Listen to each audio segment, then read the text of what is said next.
The Holy Gospel according to St. John, the 9th chapter. Glory to you, O Lord. As he walked along, he saw a man blind from birth. His disciples asked him, Rabbi, who sinned, this man or his parents, that he was born blind? Jesus answered, neither this man nor his parents sinned. He was born blind so that God's work might be revealed in him. We must work the works of him who sent me while it is day. Night is coming when no one can work. As long as I am in the world, I am the light of the world. When he had said this, he spat on the ground and made mud with saliva, and spread the mud on the man's eyes, saying to him, Go, wash in the pool of Siloam, which means sent. Then he went and washed and came back able to see. The neighbors and those who had seen him before as a beggar began to ask, Is this not the man who used to sit and beg? Some were saying, It is he, but others were saying, No, but it is someone like him. He kept saying, I am the man. But he kept asking them, Then how were your eyes opened? He answered, The man called Jesus made mud, spread it on my eyes, and said to me, Go to Siloam and wash. Then I went and washed and received my sight. They said to him, Where is he? He said, I do not know. They brought to the Pharisees the man who had formerly been blind. Now it was the Sabbath day when Jesus made the mud and opened his eyes. Then the Pharisees also began to ask him how he had received his sight. He said to them, He put mud on my eyes, then I washed, and now I see. Some of the Pharisees said, This man is not from God, for he does not observe the Sabbath. But others said, How can a man who is a sinner perform such signs? And they were divided. So they said again to the blind man, What do you say about him? It was your eyes he opened. And he said, He is a prophet. They answered him, You were born entirely in sins, and are you trying to teach us? And they drove him out. Jesus heard that they had driven him out, and when they found him, he said, Do you believe in the Son of Man? He answered, And who is he, sir? Tell me so that I may believe in him. And Jesus said to him, You have seen him, and the one speaking to you with you is he. He said, Lord, I believe. And he worshipped him. Jesus said, I came into this world for judgment so that those who do not see may see, and those who do see may become blind. Some of the Pharisees near him heard this and said to him, Surely we are not blind, are we?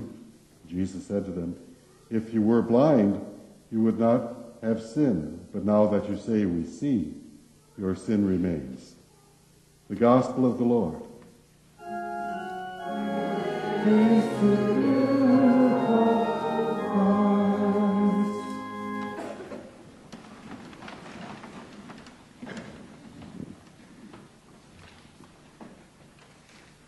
Would the children come forward, please?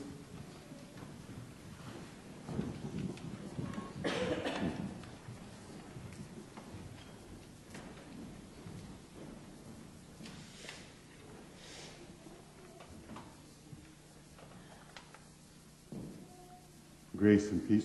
Sorry, that's the wrong one. I started out. Let me think. What am I doing? Here we go. Thought I heard pitter-patter.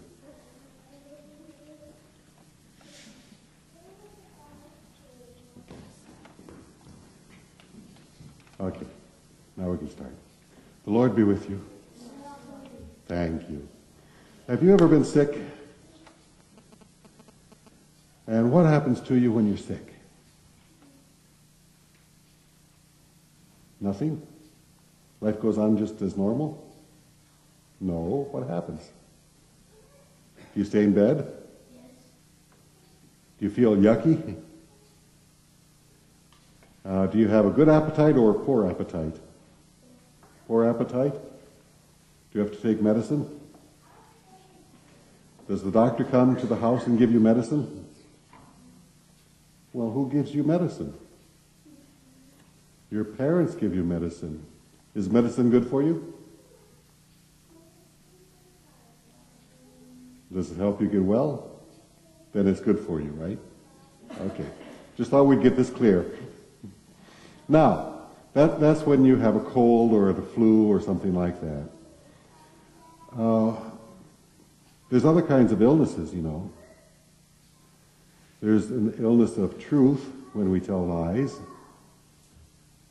There's an illness of truth when we don't tell the truth when we should tell the truth. There's an illness of being stuck up. There's an illness of stealing, taking things that aren't yours. There's an illness of not being kind to your friends. There's an illness of not being kind to your enemies. Now, who's going to heal you from those diseases? Is the doctor going to heal you? Nope. God's going to heal you? Ah, okay. How is God going to heal you?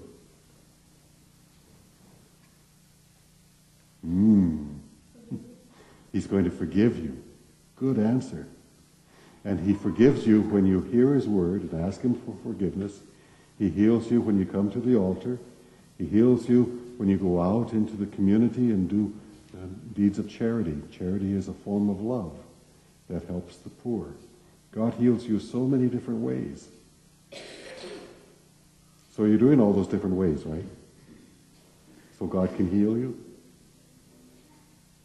Aha, okay. This is my word of encouragement.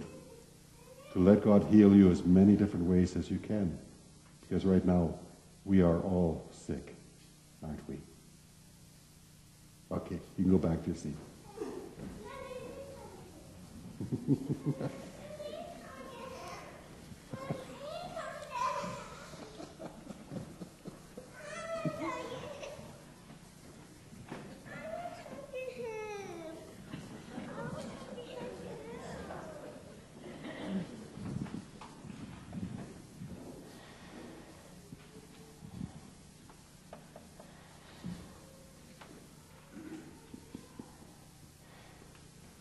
Grace and peace to you from God our Father and our Lord and Savior Jesus Christ.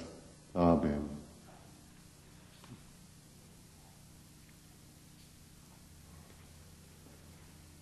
We have a healing story with us today. And we love healing stories because that's why we come here. We come here to be healed, right?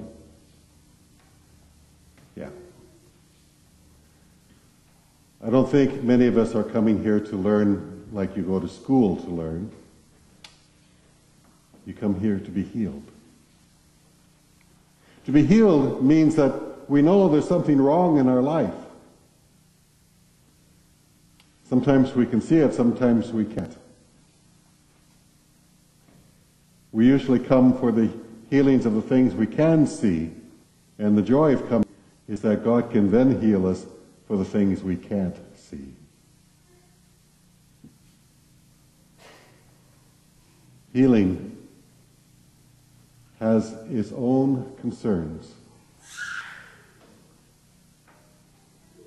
When you think about it, well, think about it in terms of the man who was healed in a gospel lesson. He had been blind from birth.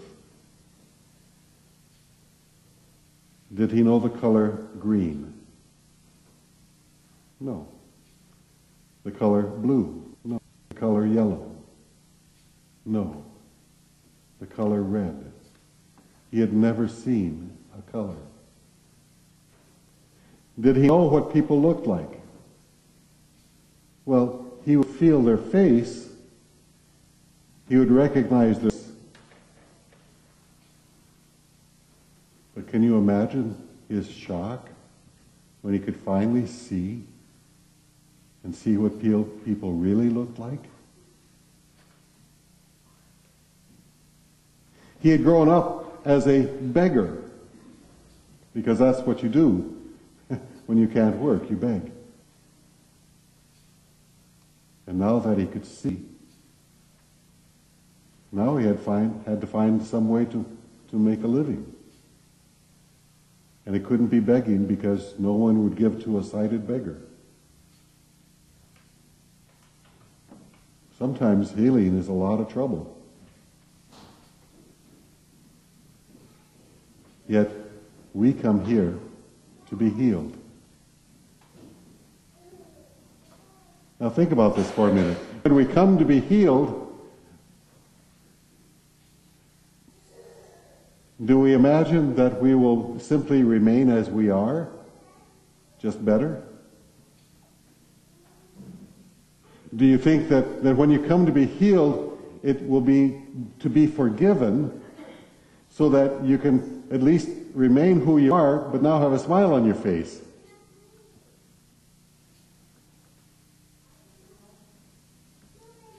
Or is being forgiven like having your sight restored? Having your sight restored, the first thing you see is yourself. And then you see each other. And then you see God. Do you think that's going to change your life? You see, the key to this is not that we see ourselves first, but that we see God first. For only when we see God do we ask God for forgiveness and expect to be forgiven. Only when we see God do we trust that God will lead us through this forgiveness and make us stronger people.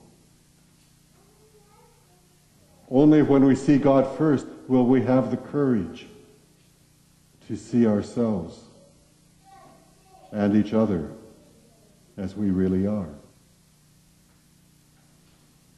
Only when we see God first will we see ourselves and each other as God sees us. And if that doesn't put a smile on your face, I'm not sure whatever will.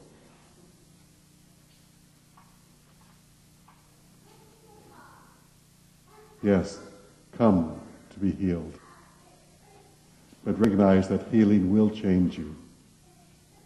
And it will change you in one ways. I didn't say easy ways, I said full ways. Amen.